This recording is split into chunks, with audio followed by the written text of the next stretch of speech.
నూలు నూలులో శతాబ్దాల గౌరవం, పట్టు పరంపరకు ప్రతీక, సంప్రదాయానికి శాశ్వత చిరునామా సఖీ. నమస్కారం, మీరు చూస్తున్న సుమన్ టీవీ. నేను మీ కీర్తి. ఆడవాళ్ళకి పీరియడ్స్ వచ్చిన టైంలో దేవాలయాలకి ఎందుకు వెళ్ళకూడదు అన్నది ఎప్పటికీ కాంట్రవర్షియల్ టాపికే. అసలు కొన్ని సింపుల్ సీక్రెట్స్, కొన్ని సింపుల్ లాజిక్స్ ఉన్నాయండి దీని వెనకాల. ఈ జనరేషన్ పిల్లలు మస్ట్గా తెలుసుకోవాలి. మన సైన్స్ ఏం చెప్పింది, మన సనాతన ధర్మం ఏం చెప్పింది, ఎందుకు చెప్పింది, ఈ విషయాలు మనతో షేర్ చేసుకోవడానికి ప్రముఖ ఆస్ట్రాలజర్ బ్రహ్మశ్రీ నందిబట్ల శ్రీహరి శర్మ గురుగారు ఉన్నారు. నమస్తే గురుగారు. వాగర్థావివ సంపృక్తౌ వాగర్థ ప్రతిపత్తయే జగతః పితరౌ వందే పార్వతీ పరమేశ్వరౌ ఆదిత్యాయ చ సోమాయ మంగళాయ బుధాయ చ గురు శుక్ర శనిభ్యశ్చ రాహవే కేతవే నమః. శృంగేరి జగద్గురు పీఠాధిపతులకి, కంచి పీఠాధిపతులకి నమస్కారములు తెలియజేసుకుంటూ కార్యక్రమాన్ని ప్రారంభిద్దాం. గురుగారు, ఇందాక నేను చెప్పినట్టుగా ఆడవారికి పీరియడ్స్ వచ్చే టైంలో ముఖ్యంగా దేవాలయాలకి కానీ వంటగదిలోకి ఎందుకు వెళ్ళకూడదు అన్న దానికి చాలా సీక్రెట్స్, లాజిక్స్ ఉన్నాయండి. హాఫ్ నాలెడ్జ్ పీపుల్ ఎందరో వచ్చేసి మాట్లాడడం వల్ల ముఖ్యంగా ఈ జనరేషన్ పిల్లలకి లాజిక్స్ కావాలి, వారికి క్లారిటీగా ఎక్స్ప్లెయిన్ చేయడం కావాలి. రీజనింగ్ చేస్తూ ఉంటారు, ఎందుకు అని అడుగుతారు మనం ఏమైనా చెప్పిన వెంటనే.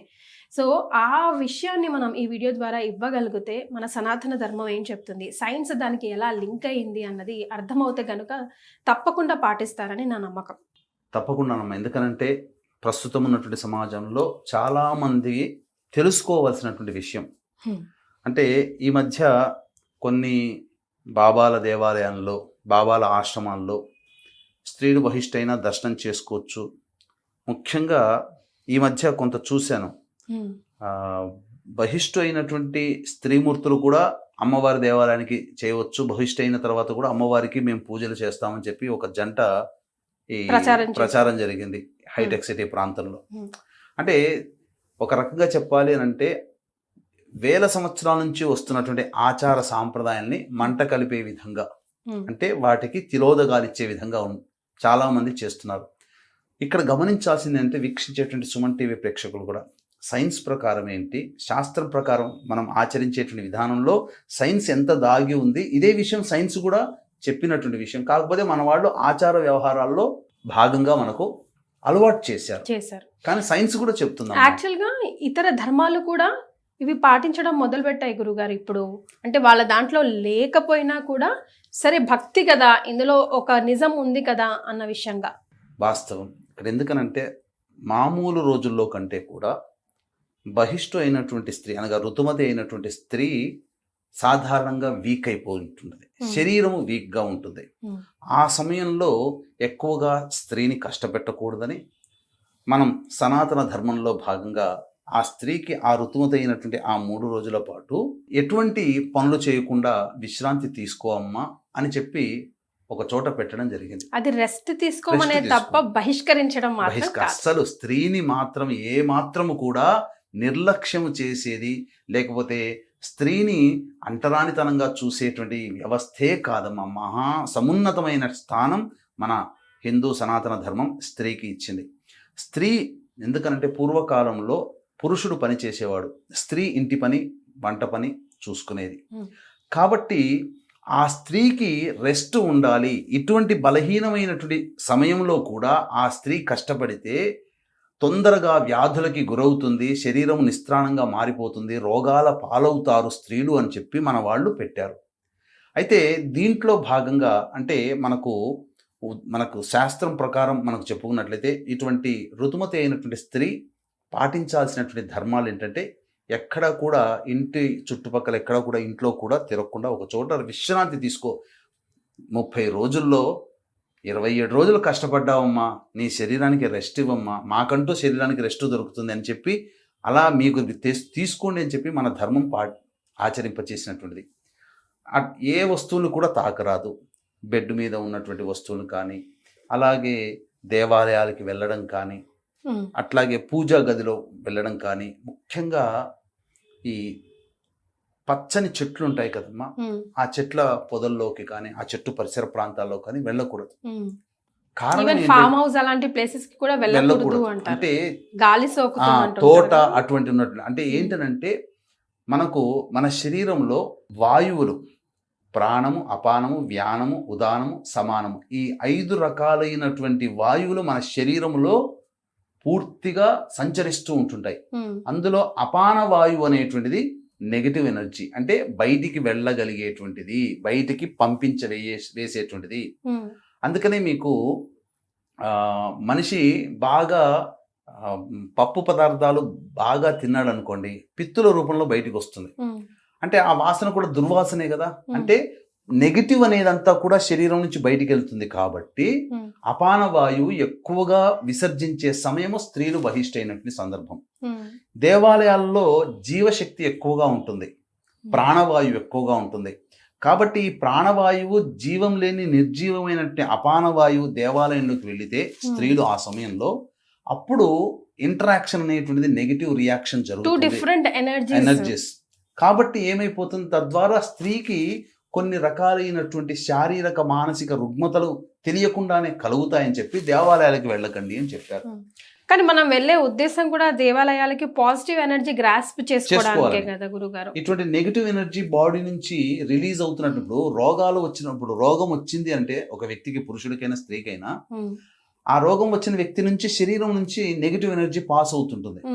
ఆ టైంలో దేవాలయానికి వెళ్తాడు, రోగం ఉన్నవాడు హాస్పిటల్కి వెళ్తాడు, అక్కడ మళ్ళీ పాజిటివ్గా తయారు చేసుకొని అప్పుడు కానీ దేవాలయానికి వెళ్తారు. అలాగే మనము దేహానికి అనారోగ్యం లక్షణాలు ఉన్నప్పుడు, స్త్రీకి అనారోగ్య లక్షణం ప్రతి నెల ఈ సంబంధించినటువంటి ఋతుమతి ఇవ్వడం, ఇది ప్రధానంగా. అందుకనే మన వాళ్ళు విసర్జించారు దేవాలయానికి వెళ్ళడం. అంతేకాకుండా చంటి బిడ్డల్ని ఎత్తుకోకూడదు. ఎందుకంటే ఆ బిడ్డలు అతి సున్నితంగా ఉంటారు కాబట్టి వాళ్ళల్లో కూడా కొన్ని అనారోగ్య సమస్యలు వస్తాయి. భోజనం చేయలేకపోవడము, ఉక్కపట్టి ఏడుస్తూ ఉండడము, సన్నగా అయిపోవడం. అప్పటి నుంచి ఋతుమతి అయినటువంటి చాలా మంది తెలియక పిల్లల్ని ఎత్తేసుకుంటారు. దగ్గర వాళ్ళు, బంధువులు, పిన్నులు, వీళ్ళందరూ పెద్దమ్మలు వచ్చి చిరాకు చేస్తూ ఉంటారు. అది మనం కళ్ళకు కట్టినట్టుగా చూస్తూ ఉంటాం కూడా. తులసి చెట్టు అయితే పూర్తిగా మాడిపోతున్నాం. అది పచ్చటి అరటికాయ తీసుకొని వచ్చి బహిష్టైన స్త్రీకి దగ్గరలో పెడితే మరుసటి రోజుకి అది పండిపోతుంది. ఆకుపచ్చది కాస్త పసుపచ్చగా మారిపోతుంది. అంతటి ఎనర్జీ, హీట్ అన్నమాట. అంతేకాకుండా దేవతా వస్తువులు కడగడం కానీ శుభ్రపరచడం కానీ చేయకూడదు. అలాగే సాధారణంగా ఇల్లు చుట్టుపక్కలంతా తిరగకూడదు. కానీ ప్రస్తుత కాలంలో నడవదు. భోజన పదార్థాలు కూడా వండకూడదు. ఎందుకు అనంటే నెగిటివ్ ఎనర్జీతో ఉన్నప్పుడు వండేటువంటి పదార్థం కూడా భుజించిన వారికి అది నెగిటివ్గా మారుతుంది. నెగిటివ్ ఏంటి, నెగిటివ్ అందులో నెగిటివ్ ఏముంది, అది కూడా పాజిటివే కదా అంటారు. కానీ ఒక్కసారి తమలపాకు చెట్టు, అరటిపండు మీరు చెప్పినట్టు, లేదంటే తులసి ముక్క కనిపిస్తే దాన్ని అసలు మాడిపోతుంది. గాలి అటు నుంచి వెళ్ళినా కూడా, లేదంటే కొంగు తాకినా కూడా వాస్తవం మొత్తం తులసి మొక్కే ఎండిపోతుంది. అంతేకాకుండా దీనికి ఒక శాస్త్రీయమైనటువంటి వృత్తాంతం కూడా ఉందమ్మా. ఎందుకనంటే వృత్రాసురుడు అనేటువంటి బ్రాహ్మణుని చంపినటువంటి కారణం చేత ఇంద్రుడికి బ్రహ్మహత్య పాతకం వచ్చింది. దానివల్ల పూర్తిగా బలహీనుడైపోయాడు. ఇక ఇంద్రాద్యష్ట దిక్పాలకుల యొక్క పాలన ఇవన్నీ కూడా ఆగిపోయాయి. అప్పుడు అందరూ బ్రహ్మకి మొరపెట్టుకుంటే అప్పుడు ఆ ఇంద్రుడి యొక్క బ్రహ్మహత్య పాతకాన్ని మోయడానికి ఎవరు సిద్ధపడతారని చెప్పి విచారిస్తే 4 ముందుకొస్తారు. ఒకటి భూమి. ఒకప్పుడు ఈ బ్రహ్మహత్య పాతకాన్ని 25% భూమి తీసుకుంటుంది. ఒకప్పుడు ఎంత తవ్వినా ఆ తవ్విన ప్లేస్ లో మళ్ళీ పూడుకపోయేది కాదు. కానీ ఇప్పుడు ఏంటనంటే ఎంత తవ్వుతామో భూమిని, కొన్నాళ్ల తర్వాత అది మళ్ళీ పూడుకుపోయే విధంగా వరాన్ని పొందింది భూమాత. అదొకటి తీసుకున్నందుకని, బ్రహ్మహత్య పాతకాన్ని తీసుకున్నందుకని. వృక్షాలు, అందుకనే వృక్షాలు కూడా ఈ బ్రహ్మహత్య పాతకాన్ని తీసుకున్నటువంటి కారణం చేత వృక్షం నుంచి బంకలాగా అప్పుడప్పుడు బయటికి వస్తుంటుంది కదమ్మా, అది బ్రహ్మహత్య పాతకం. అందుకనే వృక్షాలు ఏం వరాన్ని పొందాయి, కాండములు నరికి వేసినా మళ్ళీ దాని నుంచి చిగురయ్యేటట్టుగా, చిగురించి మళ్ళీ జీవం పొందేటట్టుగా. అందుకనే కొమ్మలు నరికేసినా మళ్ళీ అక్కడి నుంచి మళ్ళీ చిగురు వస్తుంది. అదొకటి, ఆ వరాన్ని ఆ విధంగా పొందాయి. మూడవది సముద్రుడు తీసుకున్నాడు. సముద్రుడు తీసుకోవడం వల్ల, ఆ బ్రహ్మహత్య పాతకం సముద్రుడు తీసుకోవడం వల్ల జరిగింది ఏంటి, సముద్రుడి దగ్గరికి వెళితే నురగ రూపంలో మనకు అంటుతుంది కదమ్మా, అది బ్రహ్మహత్య పాతక లక్షణం. ఈ పరంగా తీసుకున్నందుకు గాను సముద్రుడికి కలిగినటువంటి వరం ఏంటంటే, సూర్యగ్రహణాలు కొన్ని అమోఘమైనటువంటి పుణ్యతిథుల్లో సముద్ర స్నానం చేసిన వాళ్ళకి సకల పాప విముక్తి కలుగుతుంది. కలుగుతుంది. అంతకుముందు సముద్రంలో అసలు స్నానమే చేసేవాళ్ళు కారు. మ్మ్. కానీ గ్రహణాది శుభ పుణ్య తిథి యోగ తిథులు. ఉన్నటువంటి సమయాల్లో మ్మ్. స్నానం చేస్తే పాప విముక్తి. అందుకనే ప్రజలందరూ సముద్ర స్నానానికి వెళ్తుంటుంటారు. ఈ వరాన్ని పొందింది. 4వ భాగము మ్మ్. స్త్రీలు తీసుకున్నారు. ఓ. అందువల్లనే స్త్రీ ప్రతి మాసము ఋతుమతి అవుతుంది.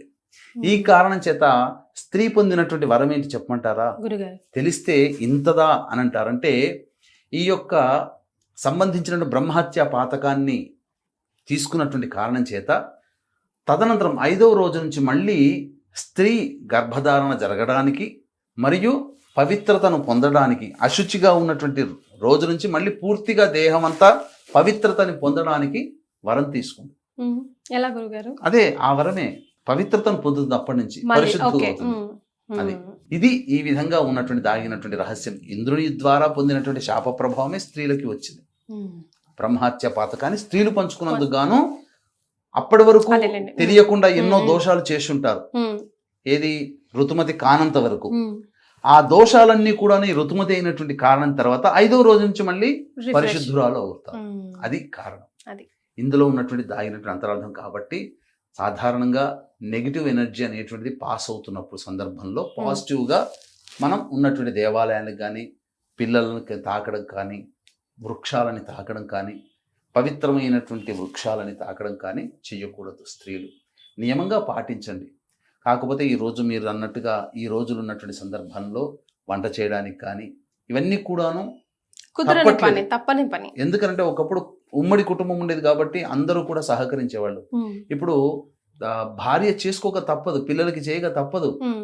అటువంటి పరిస్థితులు అన్నప్పుడు కనీసంలో స్నానం ఆచరించే, తల స్నానం ఆచరించైనా కానీ అది ఈ యొక్క కలియుగ ధర్మంలో, అసలు కలియుగ ధర్మ ప్రకారం అయితే పూర్తిగా అవాయిడ్ చేయమని మనకు శాస్త్రం చెప్పింది. మ్మ్. ఇక మనం చేసేది ఏమీ లేదమ్మా. అదే. ఎందుకనంటే ఎవరు ఇప్పుడు నియమంగా ఉంటే భర్త సహకరించగలిగితే భార్యని కష్టపెట్టకుండా భర్త చేయొచ్చు, అది మార్గం. మ్మ్.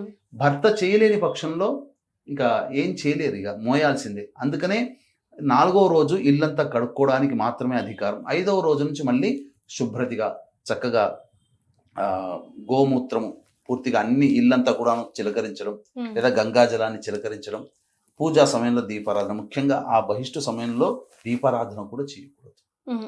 తను చేయకూడదు. చేయకూడదు. ఎలాగో దేవుడి గదికే వెళ్ళదు కాబట్టి. ముఖ్యంగా దాంపత్యం కూడా పనికిరాదమ్మా. రైట్. సో మనం ఇవన్నీ వంట చేయడము ఇవన్నీ ఎలాగో అవాయిడ్ చేయలేం కాబట్టి అవాయిడ్ చేయగలిగింది ఏంటి? దేవాలయాలకి వెళ్ళకుండా ఉండడమే. అది కూడా 2 డిఫరెంట్ ఎనర్జీస్ని మనం గ్రాస్ప్ చేసుకోలేం కాబట్టి మనం వెళ్ళేదే ఎనర్జీని గ్రాస్ప్ చేసుకోవడానికి కాబట్టి. అంతే కదా గురుగారు? చాలా సంతోషం అండి. ధన్యవాదాలు. సర్వం శ్రీ ఉమామహేశ్వర పరబ్రహ్మార్పణమస్తు.